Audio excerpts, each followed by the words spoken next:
દિવાળીના તહેવારની અંદર પાપડ મઠિયા ચોરાફળીની વાત આવે એટલે ખેડા જિલ્લાનું ઉત્તરસંડા ગામ યાદ આવે.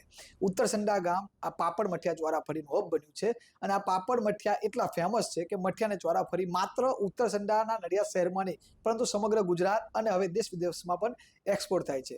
વર્ષોથી આ ગૃહ ઉદ્યોગ ચલાવતા ઋષિલભાઈ આપણી સાથે જોડાયા છે. ઋષિલભાઈ, જે પ્રકારે ઉત્તરસંડા ગામ મઠિયા પાપડ ચોરાફળીનું હબ બન્યું છે, કેટલું પ્રોડક્શન થાય છે, કેવી આ રીત હોય છે અને અત્યારે બહારમાં કેટલો એનો વિકાસ થતો હોય છે? અત્યારે મેઇનલી મઠિયા ચોળાફળીની સિઝન છે દિવાળીના ટાઈમ પર. તો ઉત્તરસંડામાં 15-20 ફેક્ટરીઝ આવેલી છે. એ બધી ફેક્ટરીને થઈને લગભગ 20,000-25,000 કિલો જેટલું પ્રોડક્શન રોજનું કરતા હોય છે અને એમાંથી લગભગ 30-40% એક્સપોર્ટ થતું હોય છે. આપ જે મઠિયા પાપડ ચોરાફળી છે તે કયા કયા કન્ટ્રીમાં એક્સપોર્ટ થાય છે અને કેટલું તેનું વેચાણ થતું હોય છે મોસ્ટલી, અને બનાવવા માટે કેટલા લોકો આની અંદર કામ કરતા હોય છે? આ મેઇનલી જ્યાં જ્યાં ગુજરાતી લોકો વસે છે ત્યાં બધી જગ્યાએ આનું કન્ઝમ્પશન થાય છે અને ત્યાં એક્સપોર્ટ થાય છે. એટલે આપણે જોઈએ તો US, UK, Australia, Canada, New Zealand, African countries છે, પછી યુરોપિયન કન્ટ્રીઝ છે. આ બધી જગ્યા પર પાપડ મઠિયા ચોળાફળીનું કન્ઝમ્પશન થાય છે અને એક્સપોર્ટ પણ થાય છે. આ આખો ગૃહ ઉદ્યોગ ચાલતો હોય છે, કેટલા લોકોને રોજગારી મળતી હોય છે અને કેટલી મહિલાઓ આનાથી પગભેર થતી હોય છે? અત્યારે ઉત્તરસંડા ગામમાં જે બધી ફેક્ટરીઝ ચાલી રહી છે એમાં લગભગ 500-550 બહેનોને રોજગારી રોજની મળતી હશે. 500 થી 550 બહેનો રોજગારી મળે છે. તમે આ વ્યવસાય સાથે કેટલા વર્ષથી સંકળાયેલા છો અને પ્રોડક્શન તમે કરતા હોવ છો, તો લોકોના કેવા રિવ્યુ આવતા હોય છે? એટલે અમે આ વ્યવસાયથી છેલ્લા 30 વર્ષથી સંકળાયેલા છીએ અને ખાસ કરીને જોઈએ તો ઉત્તરસંડા ગામમાં જે રોજગારી મળે છે બહેનોને, એને લીધે એ લોકોને હાર્ડવર્ક કરવા જવું પડતું નથી બીજા ગામમાં, અને દૂર બીજે ક્યાં નોકરી કરવા જવું પડતું નથી અને નજીકમાં જ ગામમાં એમને રોજગારી મળી રહે છે. બિલકુલ, હાથ વણાટના પાપડ મઠિયા ચોરાફળી વખણાતા હોય છે. અત્યારે પણ હાથ વણાટ જેવો સ્વાદ આવે એના માટે તમારા દ્વારા કેવા પ્રકારની કામગીરી, કારણ કે આટલું બધું વધારે પ્રોડક્શન હોય તો મશીનનો ઉપયોગ કરવો પડતો હોય છે, તો આપ શું કરતા હોવ છો?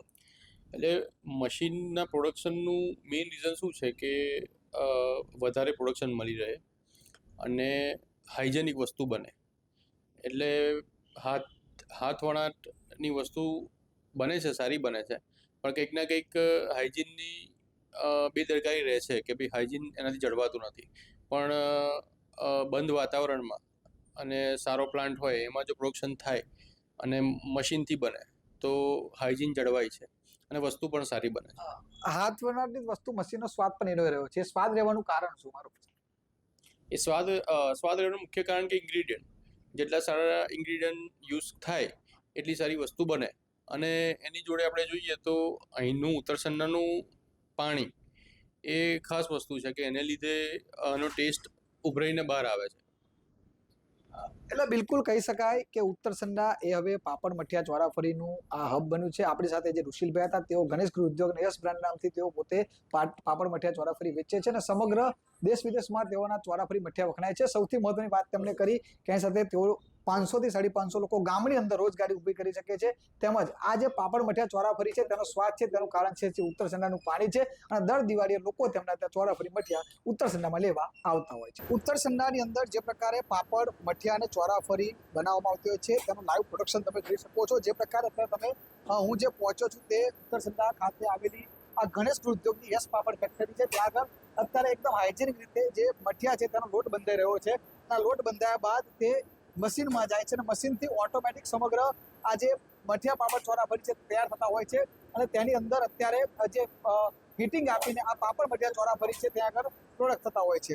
આ બીજી બાજુના આપણે દ્રશ્યો બતાવીશ કે જે પ્રકારે આખું જે હાઇજેનિક મશીન છે તેનું ચોરાફળી તૈયાર થઈ રહી છે અને તેનું બીજી બાજુ જે તમે જોઈ શકો છો જે રૂમ છે તેની અંદર સંપૂર્ણપણે હાઇજેનિક કરીને તેનું પેકિંગ કરવામાં આવી રહ્યું છે.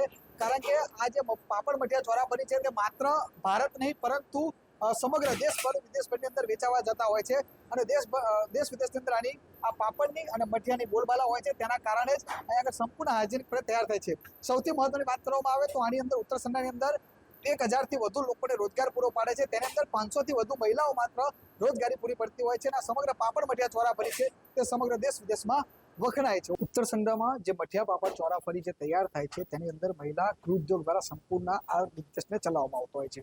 અહીંયા મહિલાઓ પણ રોજગાર મળે છે. તમે જે પ્રકારે જોઈ રહ્યા છો અત્યારે કે આ મહિલાઓ જે છે તે અત્યારે આ જે મઠિયા પાપડ ચોરાફરી જે તૈયાર થયું હતું તેનું પેકિંગ કરી રહ્યા છે. અને આ મઠિયા ચોરાફરી માત્ર ઉત્તર સંડાની પરંતુ ગુજરાત સહિત દેશભર વિદેશમાં જાય છે. જે પ્રકારે એક્સપોર્ટની વાત કરવામાં આવે તો આની અંદર જે ચોરાફરી છે તેની અંદર તેનો મસાલો પણ અંદર મૂકવામાં આવતો હોય છે. તેમજ મઠિયાની અંદર જે આ દિવાળીનો તહેવાર જ્યારે આવે છે ત્યારે મઠિયા ચોરાફરી દેશ વિદેશની ધૂમ બોલબાલા હોય છે અને માંગ હોય છે. મહત્વની વાત કરવામાં આવે તો આ સમગ્ર ઉત્તરસંડા ગામની અંદર 500 થી વધુ મહિલાઓને આ રોજગારી પૂરી પાડવામાં આવે છે. અને અત્યારે તમે જોઈ શકો છો તે પ્રકારે અત્યારે જે મહિલાઓ છે તે આ પેકિંગ કરી રહી છે. જે મહિલાઓ પોતાની અલગ અલગ જે જવાબદારી છે તે અહીંયા આગળ કરતી હોય છે ને નોકરી કરી અને તેઓ પોતાનું પણ રોજગારી પૂરી પડી રહી છે. સૌથી મહત્વની વાત કરવામાં આવે તો આ જે પ્રમાણે વાત કરી ઉત્તરસંડા ગામની અંદર જ 10 થી 15 ફેક્ટરી આવેલી છે અને 15 ફેક્ટરી અંદર 500 થી વધુ મહિલાઓ રોજગારી મેળવે છે. અને આ અત્યારે ઉત્તરસંડા છે તે પાપડ મઠિયા ચોરાફરીનું હબ બન્યું છે. ઉમંગ પટેલ, ન્યૂઝ 18 ગુજરાતી, ઉત્તરસંડા, નડિયાદ.